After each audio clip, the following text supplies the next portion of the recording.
अगर आपको अपने डर को अपने भीतर से हमेशा के लिए मिटाना है तो हमें डर को जिम्मेदारी के साथ देखना होगा, ना कि हमारी कंडीशनिंग के हिसाब से।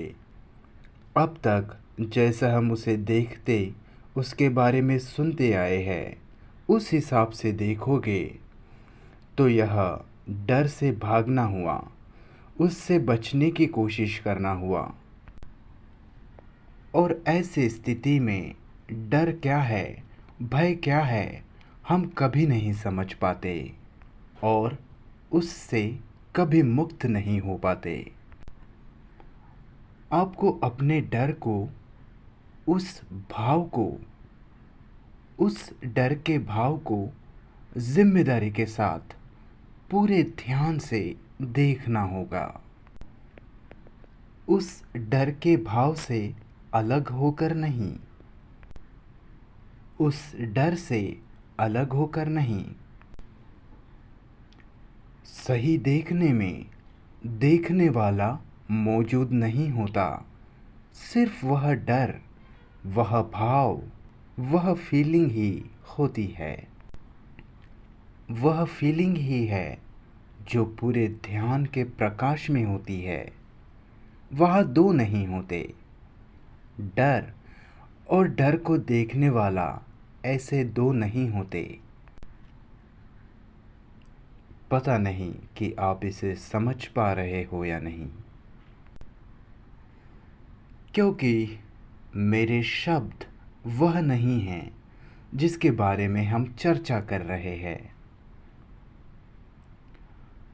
हमें जिम्मेदारी का एहसास होना ज़रूरी है। बिना भय के, बिना डर के जीना, वह जीना पूरी तरह से एक अलग जीवन है, पूरी तरह से अलग। लेकिन डर के कारण ध्यान का प्रयास करना, भय को हटाने के लिए, उससे दूर रहने के लिए मेडिटेशन करना एक भ्रम की ओर हमें ले जाता है। और फिर वहाँ हर तरह के भ्रामक अनुभव होते हैं, पूरी तरह भ्रांतिजनक। तो ध्यान, मेडिटेशन खुद के भीतर की एक खोज है।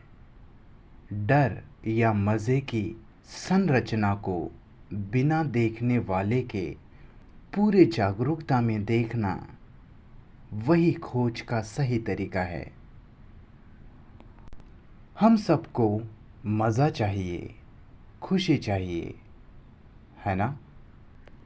लेकिन हमें जिम्मेदारी के साथ मज़ा की या खुशी की हमारे भीतर की संरचना की पड़ताल करना, बिना उससे अलग हुए, उस भावना को, फीलिंग को अपना ही हिस्सा समझकर, वह भावना ही तो आप हो, इसे बिना द्वंद्व के, बिना देखने वाले के देखना, पूरा अखंड देखना ही ध्यान है, मेडिटेशन है। कि खुशी में सही क्या है, मज़ा क्या है। वैसे ही डर की तकलीफ़ें क्या क्या है। सिर्फ आपके अकेले के डर की नहीं, बल्कि पूरे मानव जाति के डर की। यही असल मेडिटेशन है, ध्यान है। कि पूरे ध्यान से, एक ही ध्यान से खोज करके अपने भीतर के सत्य को उजागर करना। उस सत्य की रोशनी ही आप हो। आप खुद ही रोशनी हो जाते हो। आपको किसी को भी अनुसरण करने की ज़रूरत नहीं। आप खोज के माध्यम से प्रकाशित हुए हो।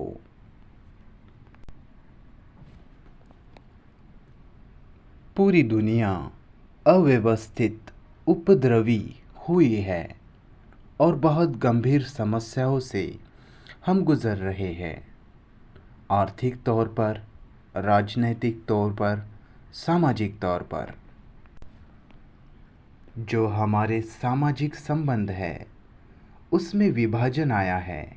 मानव जाति टुकड़ों में बँट गई है, खंडित हो चुकी है। इस कारण हमने इंसानों के बीच धर्मों के कारण या देशों के कारण, सीमाओं के कारण क्रूरता देखी है, हिंसा, युद्ध, विनाश देखा है और यह लगातार जारी है। और ना ही कोई इंसान ऐसा बन पा रहा है जो खुद को पूरी तरह बदल पाए, जो खुद को पूरी तरह रूपांतरित कर पाए और पूरी मानव जाति की चेतना को प्रभावित करे।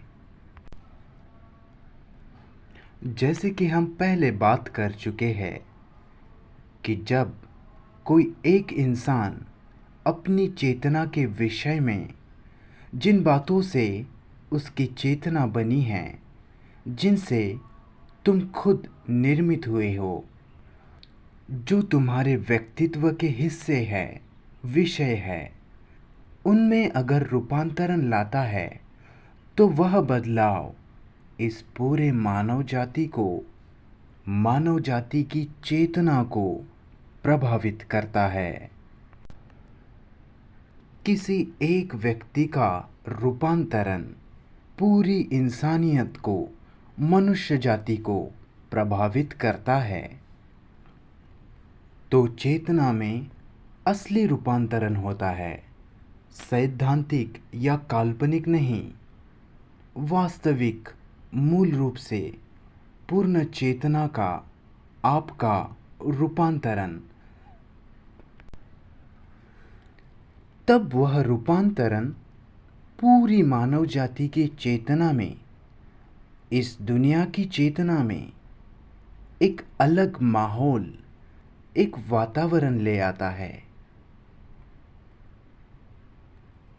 मुझे लगता है आप इसे समझ गए। यह साफ है ना? क्योंकि हमने हिटलर जैसे न्यूरोटिक इंसान को, विक्षिप्त इंसान को देखा है, जिससे मानव जाति पर, पूरी इंसानियत पर प्रभाव पड़ा है, फर्क पड़ा है। इसलिए यह बहुत गंभीर है। यह मजाक नहीं है, यह बहुत गंभीर है। लेकिन क्या हम इसे लेकर गंभीर हैं? क्या आपको इसकी चिंता है? इंसान के बर्ताव, उसके आचरण में बदलाव की, रूपांतरण की आवश्यकता, उसकी तात्कालिकता, बदलाव की अर्जेंसी, क्या आप इस अर्जेंसी को, इस तात्कालिकता को समझ पा रहे हो? यह बदलाव कितना महत्वपूर्ण है। हमें साथ मिलकर हमारी चेतना की जांच करनी होगी, उसे जल्द से जल्द समझना होगा। जो तुम हो वही हम सब है, जो तुम हो वही सब है, हम सब है। बहुत कम लोग हुए हैं जिन्होंने खुद को पूरी तरह से सच में रूपांतरित किया है। बहुत कम। बहुत लोग इस बारे में बातें करते हैं, उन्होंने बड़े बड़े ग्रंथ लिख दिए, उन्होंने जीवन भर इसके बारे में बात की, लेकिन चुनिंदा लोगों ने ही, चंद लोगों ने ही सच में इसे लागू किया, अपने भीतर खोजा। बहुत कम मनुष्य हुए हैं जिन्होंने वास्तव में खुद को रूपांतरित किया। तो हमारी चेतना मुख्य रूप से 3 चीज़ों से बनी है: डर, मज़ा, मज़े की तलाश, और दुख, पीड़ा। दुख में रोना, तड़पना, तकलीफ में जीना, दर्द, तनाव, विक्षिप्तता इत्यादि होते हैं, जिससे हमारी चेतना हम बने हैं। और क्या इसमें रूपांतरण लाना संभव है, ताकि हम प्रगाढ़ क्रांति ला सके? उसी चेतना में, आप में, अगर आप सच में इसे पूरी गंभीरता से करना चाहते हैं, तो ही हम साथ साथ एक दूसरों को बांट सकते हैं, साथ में शेयर कर सकते हैं। लेकिन अगर आप मेरे शब्द ही केवल सुन रहे हैं, केवल मेरे शब्दों पर ध्यान दे रहे हैं और सिद्धांतों को बनाए जा रहे हैं, अपने स्वार्थ का ही सुन रहे हैं, एक गुरु से दूसरे गुरु के तलाश में भटक रहे हैं, या फिर अपने अपने विश्वास, अपनी अपनी धारणाओं को पकड़कर जकड़कर बैठ गए हैं, तो फिर हम सिर्फ यह मनोरंजन के लिए आए हैं। और यह कोई मनोरंजन नहीं है, ना ही कोई धार्मिक प्रवचन है। तो हमने कहा कि डर एक विचार की गतिविधि है जो समय में होती है, समय से बंधी होती है। यह बहुत आसान है, इसे मुश्किल न बनाएं। समय से मेरा मतलब है हम आगे क्या होगा, कल क्या होगा, यह सोचकर भी डर में जीते हैं, या फिर अतीत में जो घटनाएं घटी है उसे लेकर हम भय में होते हैं, कहीं ये घटनाएं फिर भविष्य में कभी ना घटे। तो विचार, यह क्रिया समय में गति करती है, समय के साथ ही चलती है, उसका अस्तित्व समय में होता है। और हमारा डर, हमारा भय इस विचार के गति का ही हिस्सा है।